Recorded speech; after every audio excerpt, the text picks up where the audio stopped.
Millionaire saves 4 abandoned children by the lake. A few days later, hello everyone.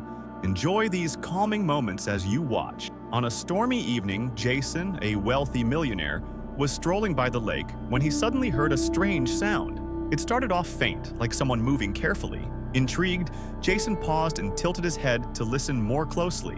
It was a soft and seemingly panicked sound, like someone gasping for breath. Little did he know that this sound would lead him to a terrifying sight. As he followed the faint noise, Jason stumbled upon a heartbreaking scene. In a secluded part of the lake, he found 4 kids huddled beneath a small tree. They looked thin, soaking wet, and filthy. Their eyes were glazed over, hinting at severe exhaustion and trauma.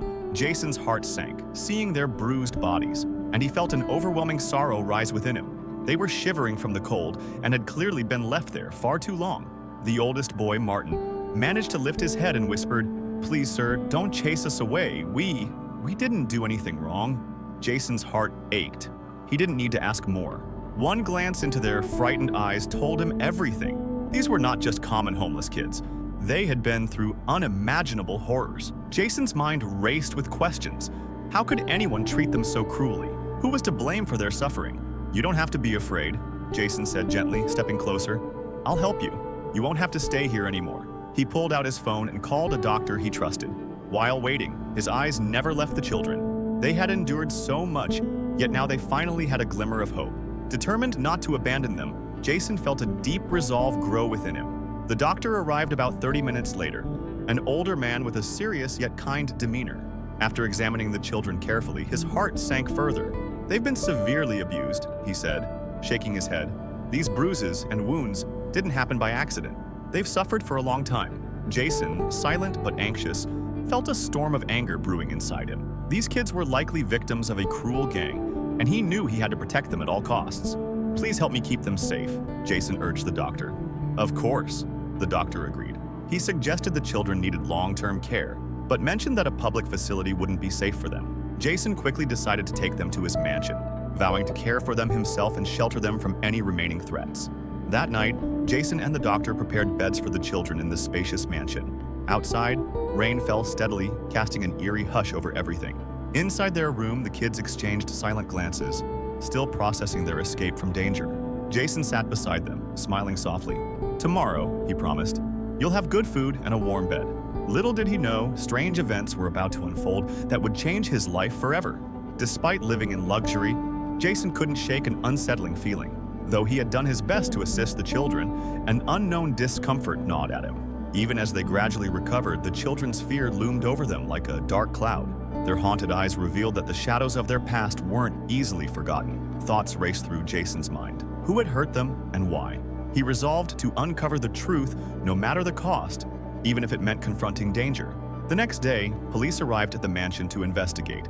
Jason and the doctor explained everything about the children's condition. Unfortunately, the kids couldn't provide any information about their families or the person who kidnapped them. All they remembered was being locked away in a warehouse where they experienced unimaginable cruelty.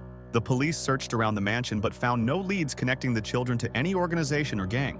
"This doesn't make sense," Jason insisted, standing before the officers. "These aren't just ordinary lost children. Something's wrong." One officer, Lewis, who was experienced, looked at Jason skeptically. "We've searched the area, but there's nothing suspicious. These kids might just be victims of a tragic event requiring care." But Jason wasn't satisfied with that answer. He felt concealed truths were lurking. That night, while the children slept, Jason studied their photos and brainstormed. Suddenly, he noticed a strange black car near the mansion just past midnight. It drove slowly past before disappearing from sight, stirring anxiety in Jason's heart. He called Officer Lewis to report the unsettling sight. "Someone's watching the mansion," he said. "I can't shake this feeling." "Got it," Lewis replied. Jason couldn't ignore the discomfort growing in his gut, realizing it wasn't just paranoia but the start of something calculated. Night after night, the mysterious black car returned, along with hooded figures lurking at various points around the mansion, intensifying Jason's unease. He could no longer ignore the threat and knew he had to act to protect the children. A week passed, and as the situation escalated, Jason sensed something darker looming. These children were not merely victims of a simple trafficking case. They were caught in a dangerous web that was tightening. One night, Jason took matters into his own hands. He followed the black car until it vanished down a dark alley shrouded in trees. Nothing awaited him but darkness. As days turned into another week, Jason's anxiety swelled. Despite the children's recovery, Martin, the oldest, remained reticent, hiding critical pieces of their traumatic past. Jason didn't want to push them, understanding they had undergone too much suffering, but he felt they weren't being forthcoming, their silence telling him they were still on the edge of their struggles. One evening, Martin approached Jason, face tense, yet determined. "I need to talk to you." Jason's heart quickened as he encouraged him. "Please do. I want to help you." After a moment of silence, Martin confessed, "We were kidnapped. We lived in a warehouse where people kept us like merchandise." The words pierced Jason's heart. "Victor Vargas, that's his name. He didn't just kidnap us, he sold us to bad people." Jason felt a rush of panic and fury. "What's more," Martin added, "if we ever escaped, he would find us and kill us. And you too." Jason's adrenaline spiked. Victor Vargas was not just some run-of-the-mill criminal. He was a notorious kingpin in human trafficking, unrelenting in his quest for power. Jason promised Martin, "It's going to be okay, I won't let him hurt you." Yet deep down, he knew they were in for a fierce fight. Right after their conversation, Jason upgraded the mansion's security. He installed an advanced system of cameras and motion detectors all around the property and hired extra guards. He needed to ensure no one could sneak in undetected. That night, while mulling over Vargas and his threats, Jason detected a small noise from the garden outside. He called Lewis, but his phone wouldn't connect. It was time to face the new reality. The next morning, anxiety pulsed through Jason as he remembered the strange figure he had seen in the garden. The threat was no longer abstract. It loomed over him. Just as he was sipping his coffee, Lewis called. "Jason, we've got a new lead on Victor Vargas," he said seriously. "He's not just an ordinary criminal. He's one of the most infamous human trafficking lords and has connections to powerful figures in politics and finance." Jason's heart dropped. The realization hit him hard. Vargas was unstoppable, and this was much bigger than he had ever anticipated. "What do I do now?" Jason asked, his voice faltering. "We need to be patient," Lewis advised. "But be careful." After the call, Jason felt as if he had plunged into an overwhelming darkness. The innocent lives of the children he tried so hard to protect were now in imminent danger. Something terrifying occurred a few days later. One afternoon, while working in his study, Jason received an alert from the security team. A black car was spotted near the gate, but vanished when approached. It was clear now. Vargas was testing him, probing his vigilance. Jason called Lewis urgently, wanting to investigate. "Lewis, he's not going to stop. Find out everything about that car and anyone tied to Vargas," Jason insisted. "Be careful," Lewis warned. But Jason knew there was no turning back. The innocent lives of the children depended on his actions. Each day the children, though finally safe, still showed signs of fear. Jason couldn't forget the trauma in their eyes, reminding him of the urgency to act. One evening, as Jason sat with the children in the living room, Martin dropped a bombshell that struck fear deep in Jason's heart. "I remember a man who came to the warehouse right before we escaped. He was one of Vargas's men. He monitored everything we did." The weight of Martin's words crushed Jason. Evidence of Vargas's continuing threat loomed over them. Realizing the danger was escalating, Jason didn't wait any longer. He would not sit idly by. The realization of Vargas's strong influence hit hard. He wasn't just some petty criminal. He was a leader of a dangerous empire. One evening, Stephen, a gaunt man with silver hair, arrived unexpectedly. "I have vital information about Vargas," he stated, and Jason felt a mix of wariness and hope. "I used to work with him," Stephen said.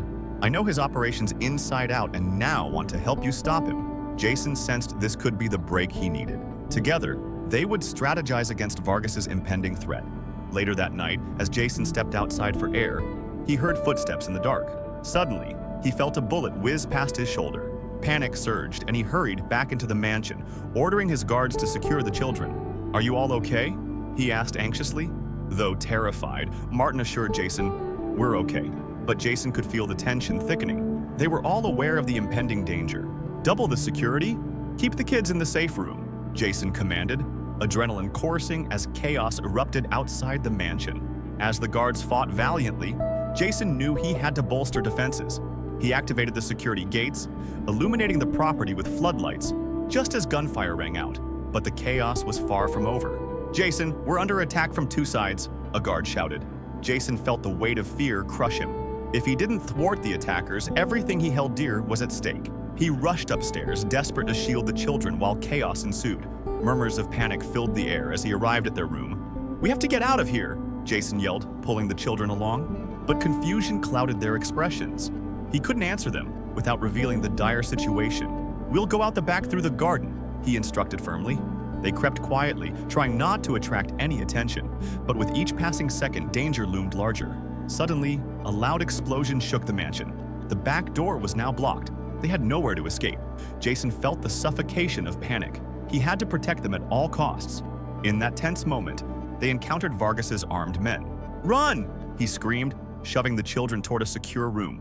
As the gunfire echoed louder, he knew that the stakes had never been higher. And just when all seemed lost, Stephen appeared, severely injured, yet undeterred. "I'm here to help you," he cried. The stakes were too high. They had to act fast. "Let's go!" Jason shouted, and together they fought off Vargas's men, clearing a path to freedom. Just as they stepped outside, Vargas finally arrived, cold and menacing, blocking their escape. Heart pounding, Jason prepared to confront him. "Run!" Stephen urged. Jason felt regret but couldn't dwell on it. The children's lives depended on him. As chaos unfolded, Vargas's henchmen rushed towards them, but Jason stood his ground, ready to defend what he cherished most. "Kill him!" Vargas commanded. In a blur of action, Jason rushed the children to safety just as Stephen shielded them. "Go!" Stephen shouted, taking a bullet. With a heavy heart, Jason loaded the children into a car and sped away. They were out of immediate danger, but Jason knew Vargas wouldn't relent. Though the children were safe for now, their nightmare wasn't over. Days later, Lewis called with news. Vargas had been arrested. Jason felt hope swell in his chest. "He'll pay for what he did, right?" he asked, voice trembling. "Absolutely," Lewis assured. Slowly, the reality of their new life began to settle in. Jason had fought not only to protect the children, but also to build a family with them. He realized family wasn't solely about blood. It was about love and shared bonds. In the days that followed, they began to heal, and Martin took pride in his newfound passions. "Can we go to school?" he asked one day. "I want to learn to draw," he suggested, lighting up with hope. "Of course," Jason replied warmly, seeing the spark in Martin's eyes. As time passed, Jason grew more determined to provide for their new family. Together, they thrived in their new life, turning pain into strength, a true testament of survival. One sunny morning, while watching the children play, Jason smiled, feeling lighter than ever. "Family is the greatest treasure I have," he whispered, cherishing this newfound joy. This story reminds us of the incredible power of love and resilience. Through adversity, Jason didn't just save those 4 children. He discovered a family built on love and courage. No matter the struggles ahead, they would face them together. If you enjoyed this heartfelt tale, please like and subscribe to our channel. Your support inspires us to share more uplifting stories. Thank you, and see you soon.